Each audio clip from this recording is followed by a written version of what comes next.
ক্ষমতা থকাৰ পিছতো যিয়ে ক্ষমতা নেদেখুৱাকৈ থাকিব পাৰে তেওঁ সঁচাকৈয়ে ক্ষমতাবান। গ্লাছ হওক বা পাথৰ, আঘাত লাগিলে যেনেকৈ ভাঙি যায়, মানুহৰ দুৰ্বলতাত আঘাত কৰিলে ঠিক তেনেকৈয়ে তেওঁৰ মন ভাঙি চুৰমাৰ হৈ যায়। সেইকাৰণে নিজৰ দুৰ্বলতাবোৰ কেতিয়াও আনৰ আগত প্ৰকাশ কৰিবলৈ নাযাব। সকলো প্ৰশ্নৰ উত্তৰ কেৱল কথাৰে নহয়, কৰ্মৰে দিবলৈ যত্ন কৰিব লাগে, বুজিছে? আপোনাক উচ্চতাৰ শিখৰলৈ উঠাবলৈ কোনোবা আপোনাৰ বাবে এনেই বহি থকা নাই।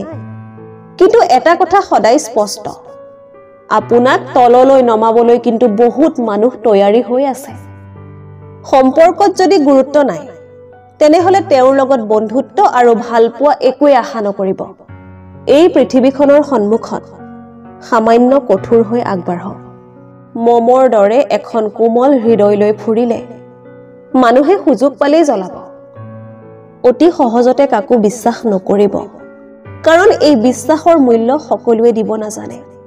জীৱনত কাকো অতিৰিক্ত সুযোগ দিবলৈ নাযাব, নহলে দেখিব এই সুযোগ লৈ আপোনাৰ জীৱনলৈ দুৰ্যোগ লৈ আনিব।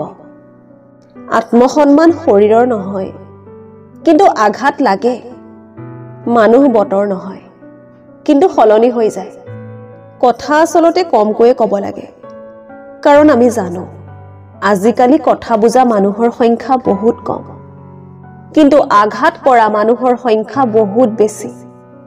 আজি আপুনি য'ত আছে সেইটো আপোনাৰ অতীতৰ কৰ্মৰ ফল, কিন্তু কাইলৈ আপুনি য'ত যাব সেইটো আপোনাৰ আজিৰ কৰ্মফল হ'ব। জীৱনত সকলো অভাৱ হ'লেও চিন্তা আৰু দুখৰ অভাৱ কেতিয়াও নহয়। অপ্ৰিয় হ'লেও সত্য। যিজন লোকে সত্য কথা কয়, সমাজত সেইজন লোকক সকলোতকৈ বেছি ঘৃণ কৰে। জীৱনৰ যুদ্ধত সকলো হেৰুৱালেও ধৈৰ্য আৰু আত্মবিশ্বাস কেতিয়াও নেহেৰুৱাব, কাৰণ জীৱনৰ যুদ্ধত এই দুইটাই অস্ত্ৰ আৰু নিশ্বাস। তিনিটা বস্তু বহুত মূল্যৱান: সম্পৰ্কত সন্মান, ভালপোৱাত বিশ্বাস আৰু বন্ধুত্বত গুৰুত্ব। পৃথিৱীৰ সকলোতকৈ জটিল কাম হ'ল নিজৰ অশান্ত মনক শান্ত কৰা।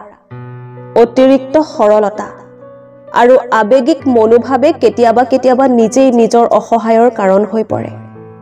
যাৰ কাষত আপোনাৰ অভিমানৰ কোনো মূল্যই নাই, তেওঁৰ কাষত অভিমান প্ৰকাশ কৰাটো কেৱল মূৰ্খামিয়ে নহয়, নিজক কৰা অপমানো। কিছুমান মানুহ আছে যিয়ে জেদ ৰাখিবগৈ সম্পৰ্ক হেৰুৱাই পেলায়, আৰু কিছুমান মানুহ আছে যিয়ে সম্পৰ্ক ৰাখিবগৈ নিজৰ আত্মসন্মান হেৰুৱাই পেলায়। এই পৃথিৱীত সকলোতকৈ অসহায় তেওঁ, যি নিজৰ খং, অভিমান, কষ্ট কাকো দেখুৱাব নোৱাৰে, অলপমান চিঞৰি কান্দিবও নোৱাৰে, কেৱল হাঁহিৰ আঁৰত চকুৰ পানী লুকুৱাই ৰাখে। কোনোবাই যদি আপোনাক গুৰুত্ব নিদিয়ে, তেওঁক এৰি দিয়ক।